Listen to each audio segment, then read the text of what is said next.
What if Bitcoin mining becomes as politically important as energy production or semiconductor manufacturing? Today we explore how governments are rethinking mining, not as a fringe tech industry, but as a national strategic asset. We will now go through an article we recently published on the HashLab's website. This article is titled "Bitcoin Mining as a National Strategic Industry."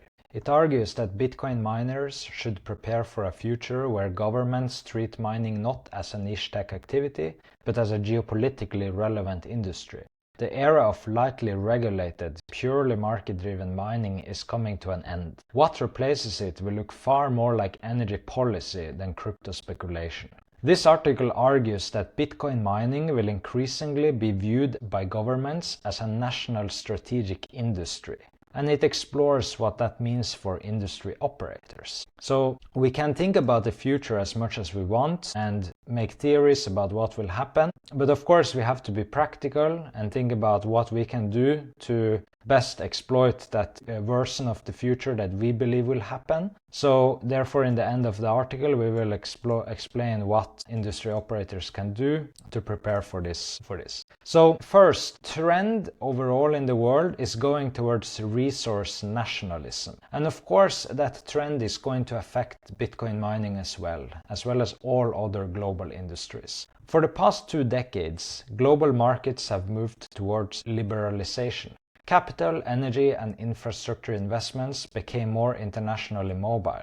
That trend is now reversing and has been reversing for a few years already. Since around 2020, governments have increasingly prioritized strategic autonomy and domestic control over critical sectors. We see this through several examples: Russia tightening state control over oil and gas and launching a full-scale invasion of Ukraine. The US using tariffs and industrial policy as economic weapons. China reducing US Treasury exposure and expanding infrastructure investments abroad to gain control, namely in Africa. Western governments introducing capital controls, export restrictions and national security reviews, particularly the European countries. Strategic industries, which is energy, semiconductors, rare earth materials, telecommunications, food productions, etc., are no longer treated as neutral markets, they are treated as geopolitical tools. Bitcoin mining is quietly entering this category. We will now talk about why governments will view Bitcoin mining as a strategic industry. So here is a chart, the Bitcoin mining infrastructure control model. It explores several dimensions and also how governments will regulate these dimensions. And it compares electricity production with Bitcoin mining. And as you can see, if you study this chart, you will see that Bitcoin mining and electricity productions are extremely similar industries from their structural perspective. And you will see that according to this chart, governments should regulate Bitcoin mining similar to how they regulate electricity production right now. We will come back to that later in the video. So let's go through the factors and resources that governments already consider nationally critical in Bitcoin mining. So Bitcoin miners use vast volumes of electricity. Electricity is considered a national strategic asset in most countries. So when miners scale into hundreds of megawatts, they move from being customers to being grid-level actors. That alone makes them politically relevant. So we've seen this, for example, in Norway, where I'm from. Bitcoin miners quietly scaled to like hundreds of megawatts in Norway combined. I think the biggest facilities in Norway is about 200 megawatts. Owned by Bitdeer, and that went under the radar for a few years. But of course, Norway is a quite small country, so eventually the media, the government, etc. started to notice that there popped up some Bitcoin mining farms that consumed enormous amount of electricity. And since everyone needs electricity, it becomes almost like a battle for this electricity. And you see a lot of lobbyism by other big electricity consumers who want the Bitcoin miners to go away, because Bitcoin miners are very flexible electricity consumers, very fast movers. So it means that Bitcoin miners can really easily go in and take control of powered land and start monetizing that electricity, getting access to it, and then other more slower consumers are not able to compete with that. So we see in Norway, I suspect there is a lot of lobbyism, and as well as in other countries, there is a battle for the scarce resource of electricity, and the governments of course will want to step in and make some decisions in who should be allowed to use that electricity. So because miners consume so much electricity, they become very politically relevant only from that aspect. The next resource Bitcoin miners need is land. So mining does not just consume power, it anchors itself to land close to substations, transmission lines, and generation assets. This powered land is becoming increasingly scarce and valuable, especially with the rise of AI data centers competing for the same infrastructure. So to give another example from Norway and the battle for electricity. So in Norway, a government-owned utility named Nordkraft in the north acquired a few years ago very large plots of land near some of the biggest substations, under a strategy explicitly branded as powered land. So this government-owned utility was very early understanding that powered land is going to be a very strategic and valuable and scarce resource. So I would say they were very smart, and they just bought up all this land, and thereby they could of course sell it later or rent it out later at a very high price. And also it gave indirectly the government and this utility the right to decide who can use that power in that region. So what happened was that a lot of Bitcoin miners contacted this utility. Even I contacted them. But they didn't want anyone there who did Bitcoin mining or something like that. They effectively reserved these sites for preferential industrial users. And their original plan was to reserve them for these new green industries that boomed around 2020, 2021. But of course, battery factories, hydrogen plants and all of that, it didn't materialize. So they were ultimately forced to rent them out to data center consumers. But that were not Bitcoin miners, that were AI infrastructure. And they basically rented them out to, or sold them, I'm not sure, to a company owned by Aker, which is a very large Norwegian, partly state-owned industrial conglomerate, who is going to use them for AI. So they're building a huge AI data center at these properties right now. But basically, this utility already understood a few years ago that powered land, that is land close to electricity access, or land where you can get electricity access, were going to be very strategic and valuable. So they were early securing that. So since Bitcoin miners need so much electricity consumes and also need that powered land, these are two very strategic resources, and that makes Bitcoin miners very politically relevant. So the next point which makes Bitcoin miners relevant for governments is hash rate production. So Bitcoin mining produces hash rate. It's the mechanism that determines transaction ordering and block production in the Bitcoin network. At small scale, this is irrelevant geopolitically. At nation-state scale, it is not. So if Bitcoin continues growing as a settlement layer for global finance, large governments will have incentives to ensure that hash rate production is domestically anchored and not concentrated in rival jurisdictions. This is not about attacking the network. It is about influence, transaction prioritization, and strategic optionality. So this is pure game theory. Basically, let's say that Bitcoin networks started to settle very large transaction volumes for banks in the future and governments. Of course, in such a scenario, the US banking system and political system, they would absolutely hate if China controlled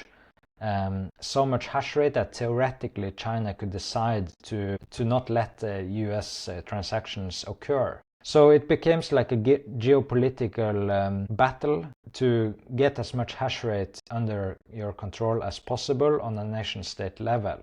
So I suspect that in the future, if Bitcoin continues to grow as a settlement network, we will see particularly the US and China compete for control of as much hash rate as possible. And as we will come back to later in this video, it doesn't mean that governments will mine, but it means that governments will try to control hash rate liquidation at the pool level now already. So the fourth aspect that governments will want to have a say on what's going on in the Bitcoin mining industry is due to capital flow and monetary control. So Bitcoin mining converts electricity into Bitcoin, which is a globally liquid, borderless asset. For capital-controlled economies, this is very uncomfortable. Mining can act as an indirect capital export channel. Governments that already restrict currency movements are unlikely to tolerate large-scale mining operations that effectively monetize domestic energy into offshore assets. This creates direct incentives for tighter reporting, taxation, and operational oversight. So we saw this in China happening at a very big scale in Bitcoin mining and before 2021 when they banned it. So basically, one of the main reasons why Bitcoin mining was so popular in China was because China enforces strict capital controls. And of course, all the Chinese wealthy people, they want to move assets abroad so that they can secure the future of themselves and their family and move some of these assets out of the reach of the Chinese governments. So one means to do that was to just buy as much hardware as possible from the Chinese Bitcoin mining machine manufacturers, deploy them with very cheap electricity in China, and mine Bitcoin to a wallet controlled in a foreign jurisdiction, like for example Cayman Islands, and thereby you could essentially liquidated Chinese-made hardware and Chinese energy resources, and you put it into Cayman Islands. So of course this was not something the Chinese government liked. We also saw that this happened in Kazakhstan at a very big scale. And this is one of the reasons why Kazakhstan cracked down on Bitcoin mining. So Bitcoin miners, they had foreign companies, they basically liquidated the hash rate in other jurisdictions than Kazakhstan, and thereby indirectly moved capital out of Kazakhstan and into other jurisdictions. So when Kazakhstan regulated mining very heavily, they basically introduced, they very much emphasized making it easy for them to tax miners. So they made it mandatory to register all the equipment in a registry, and you had to use specific government-controlled mining pool and government-controlled exchange to liquidate that Bitcoin. So that was one of the ways they regulated it. It was to ensure that, to minimize that capital flow and maximize the monetary control. So we have basically four factors here. That means that Bitcoin miners will be very interesting for governments in the future. That is very big electricity consumption, need for powered land and infrastructure, that is very strategic, hash rate production. Hash rate may become strategic resource on a global scale, and also the capital flow element. So governments don't want you to easily avoid taxation and move assets to where they can't control it. So let's look on some early signs of state intervention that we already have seen. We have seen already several governments began treating mining as a regulated strategic activity. So first of all, China banned mining in 2021 amid grid strain and capital control concerns, which we already touched on. And Kazakhstan, which we also talked about, they initially welcomed miners, and then they implemented sweeping regulation including equipment registers, mandatory domestic exchanges, and state-linked mining pools. And we recently seen Russia introducing similar registration and taxation framework as Kazakhstan. Let's hope that doesn't become a global standard. Ethiopia has also created special electricity tariffs for miners, so they pay more than other industrial consumers in Ethiopia. And we have also seen ASIC manufacturers actively pitched mining frameworks to energy-rich governments offering turnkey national mining ecosystems. So they understand where the industry is going, and they are trying to position themselves on the side of the government. Even in Western markets, political positioning is changing. Some US miners have increasingly started to frame themselves as national infrastructure providers. CleanSpark, already for a few years, has branded themselves America's Bitcoin miner. And then we have American Bitcoin, which is linked to the Trump family with a similar positioning. In Norway, miners are now required to self-identify in a new data center registry. A small regulatory change, but one that signals growing political attention. And that is also due to the vast electricity consumption that we touched on earlier in this video.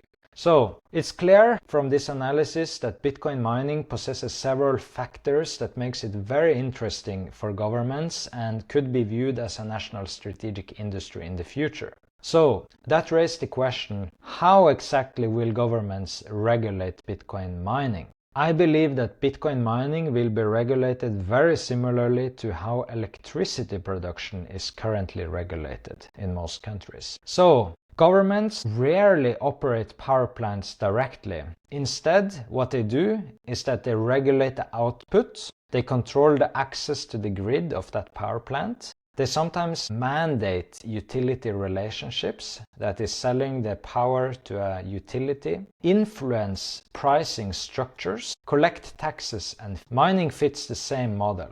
Rather than running mining farms themselves, governments will focus on controlling mining pools and transaction aggregation, monitoring hashrate production, registering hardware ownership, managing electricity pricing structures, taxing output at choke points. Pools, wallets, and grid connections become natural enforcement layers. So let's look back on this Bitcoin mining infrastructure control model which we have here. So this model compares electricity production with Bitcoin miners through several dimensions, and we can see that how the governments will regulate Bitcoin mining based on this. So the primary input of electricity production is fuel. The primary input of Bitcoin mining is electricity, both a commodity. So the government enforces some input pricing control in electricity production already by offering or by regulating the fuel prices in certain countries. In most countries, the fuel prices are following a free market, but not in all countries. This in Bitcoin mining is the same as enforcing special electricity tariffs for Bitcoin miners. That is not something that is happening in many countries, but I think it will happen increasingly over the long term, especially in countries with extremely cheap electricity. Then we have the primary output, that is electricity for electricity production, and hash rate for Bitcoin miners. So the government basically controls the output settlement layer for electricity production by enforcing a utility tariff system in certain electricity markets. So in some markets, for example in Indonesia, you have to, if you're an electricity producer, you are mandated to sell the electricity to a tariff. So you can't even if your production cost of electricity might be something like 2 cents per kilowatt hour, you can't add Bitcoin mining into the electricity generation plant. You have to sell all the power you generate to the utility. In some cases at a very low price, and then the utility can sell it to all the consumers at a much higher price. So that is basically a way for the utility, which is owned by the government, to extract as much value as possible from electricity generation. In Bitcoin mining, that can also be done through pool mandate and regulation of mining pools. So the governments could theoretically mandate you to use specific mining pools, just like they tried in Kazakhstan. And I think we will see more and more of that in the future, also in Western markets, where governments mandate that you use certain compliant mining pools. And the producers in electricity production are private operators. In Bitcoin mining is private miners. So some people think that, actually very many people think that Bitcoin mining will be done by governments in the future. But take a step back and think about how inefficient most governments are as operators of anything. The only thing the government can really do better than anyone else in the world is collecting money and taxes. They're really great at that, but they're not great at operating any infrastructure. And Bitcoin mining, since it's such a ruthless competitive industry, which we also describe it in our articles, there is no place for a government to do Bitcoin mining. But of course, Bitcoin mining could be done by a partly government-owned company, but it would have to be as private as possible for it to be done efficiently. And the government understand this. Also remember that governments, they don't like to invest capital. They like to make others invest the capital, and they try to control this capital as much as they can. So what they will do is just to let private miners operate, but try to regulate them where they can. And we also see the same in the oil and gas production around the world. In my country, Norway also, when we found oil in the 60s, the government invited foreign companies to invest in the oil production. But they set a very high tax, a special tax for the oil. So the oil production remained private, but it was taxed very heavily. So we will see the same in Bitcoin mining as well. We also have different other means of controlling the industry. On the infrastructure side as well, electricity producers, they need license, they need access to connect to the electric grid. They need land zoning to be allowed to build that power plant, land close to the substation or to the electric grid. While Bitcoin miners, they need also the same basically. They need access to the grid as well, so that can also be used to control miners. So don't fear, governments will not take over mining operations. They will just very heavily regulate them. So basically the way governments will do it is just to passively monitor and ensure that everything is done according to their regulations and extract as much taxes as they possibly can. That's how the government usually operates. So hashrate liquidation will also become a regulatory choke point. Mining only becomes economically meaningful once block rewards are converted into usable capital. This conversion layer is where governments can exert control with minimal effort and maximum leverage. So, rather than policing thousands of mining sites, regulators can focus on a few centralized endpoints: mining pools, exchanges, custodial wallets, and banking on-ramps. We already see early versions of this in countries that mandate domestic exchanges, registered mining wallets, or state-linked pool participation. And some people will say that, yeah, but you can run a mining operation without really using these regulated exchanges. You can kind of stay under the radar, and that is true if you have quite a small operation, wild horse operation as Bob Burnett would call it. But for most miners of a certain scale, in most countries, it would be very difficult to stay kind of under the radar and also quite dangerous. So I believe that most miners will absolutely comply with all of this. So for governments, the approach of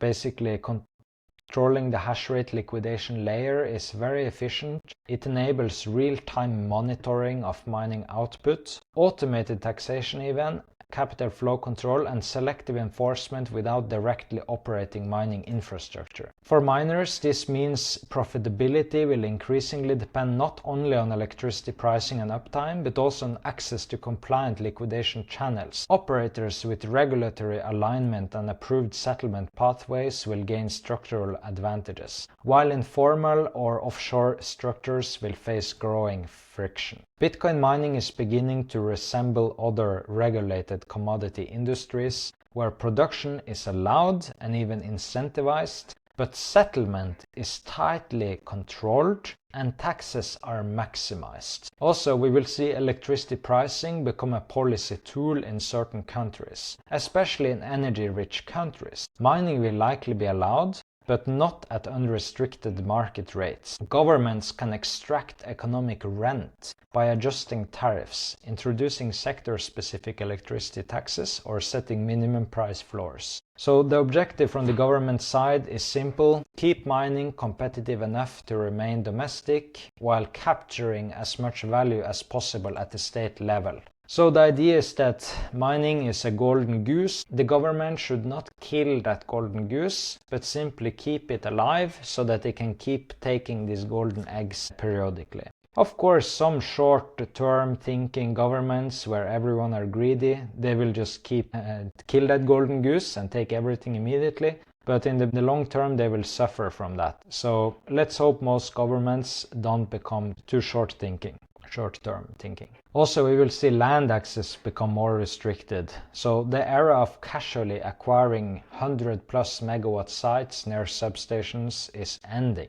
Governments already control zoning, permitting and grid interconnection rights. So as powered land becomes more valuable, state-linked entities will increasingly reserve or preemptively acquire strategic locations. So we also see this even in America, where like big AI companies like OpenAI and Microsoft, they even offer some special advantages political advantages to gain access to this powered land and very big electricity access. So we see, for example, both these companies stating that they will commit to not increasing the other consumers' electricity prices. They will buy more or they will contribute to substation and build outs, etc. So you see that there is a big competition for these very large sites, and these big companies like Microsoft, OpenAI, etc., they have almost unlimited budgets, and of course they will also use some of that to lobby governments against Bitcoin miners so that they can get access to more of this powered land. So it will become very politicized to get access to these very big electricity allocations. The most important thing to realize here is that land access will become more politicized, more restricted, and this raises barriers to entry for large-scale Bitcoin mining, and it also advantages well-capitalized operators with regulatory relationships. We also will see equipment supply chains become political. So today most ASIC manufacturing is concentrated in China-linked supply chains. This is unlikely to remain politically acceptable for Western governments. So the US already shows signs of encouraging domestic ASIC manufacturing through companies like Eurodyne and Block. Over time, we will see mining hardware become part of a broader semiconductor and national manufacturing policy. So what does this all mean for Bitcoin mining or for miners? So first of all, don't be too afraid. Bitcoin mining is unlikely to be banned in serious economies. So you will keep being a Bitcoin miner, but it will just require some more political relationships and it will be more bureaucratic, I would say. Bitcoin mining will increasingly resemble energy infrastructure, industrial manufacturing and regulated utilities. So the operators who survive and thrive will not be those chasing the cheapest power alone, like it has been so far. It will be those who understand regulatory dynamics and have political relationships, secure long-term grid relationships, so having relationships inside these utilities and electricity grid companies. Control land and infrastructure access. So some Bitcoin miners, especially in developing countries, will be those who already own vast amount of land. And then they can monetize that land by mining Bitcoin on it if that land is close to big access to electricity. So those who own such big amounts of land, they already have sufficient political power to get mining done. And they probably can also make some preferential political terms for them specifically. Bitcoin miners must maintain compliant operational structures. Of course, whether you choose to do that or not is your choice. But I think it will be very difficult to be a Bitcoin miner at scale if you don't take compliance extremely seriously. And also, I think you will have to operate at institutional scale in the future because there will be a lot of red tape. A lot of this will increase administrative expenses, etc. And this is also something we see in the energy industry, electricity production industry. There is a lot of bureaucracy involved, a lot of regulation. So companies usually have a minimum viable size to be able to get the economics of scale necessary to administer that operation, because it's quite expensive to spend all this money on lawyers and set up accounting systems that work, etc. Basically, also the plug-and-play era of opportunistic mining is fading. It will be viable for a few more years, but it will become gradually more difficult. We already have seen it becoming more difficult. The next phase of Bitcoin mining belongs to professional operators who understand that Bitcoin mining is becoming part of national infrastructure. And this is whether the industry likes it or not. Because a lot of Bitcoin miners are very I would say most of them are Bitcoiners, and Bitcoiners are usually very much against government intervention. But it doesn't really matter how we want the world to be. It matters how the world is, and we have to adapt to that. At least that's how I think. So Bitcoin miners should think that way too, at least if they will want to keep being Bitcoin miners. So yeah, that's the video. Thank you very much for watching. Bye bye.